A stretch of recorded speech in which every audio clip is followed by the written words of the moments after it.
শেষ হলো ৩ দিনব্যাপী ৪২তম পুরুষ ও ১৯তম মহিলা সিনিয়র জাতীয় ভারোত্তোলন প্রতিযোগিতা।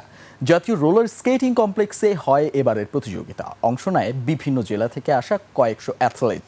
প্রতিযোগিতা শেষে প্রধান অতিথি হিসেবে বিজয়ীদের হাতে পুরস্কার তুলে দেন জাতীয় ক্রীড়া পরিষদের পরিচালক আমিনুল এহসান। এছাড়া ছিলেন ভারোত্তোলন ফেডারেশনের president wing commander Mohiuddin Ahmed. শেষ দিনে পুরুষ বিভাগে ৬০ কেজি ওজন শ্রেণীতে তৌকির, ৬৫ কেজিতে বাকি বিল্লাহ, ৭০ কেজিতে জয়দেব চন্দ্র, ১১০ কেজিতে সুমন দাস আর সেরার পুরস্কার পেয়েছেন। অন্যদিকে নারী বিভাগে ৮৬ কেজিতে লিপি আক্তার, ৭৭ কেজিতে নিশা আর ৬৯ কেজিতে সেরার পুরস্কার পেয়েছেন আনসার ভিডিপির বৃষ্টি। পুরুষ বিভাগে ৯টি আর নারী বিভাগে হয়েছে ১২টি নতুন রেকর্ড।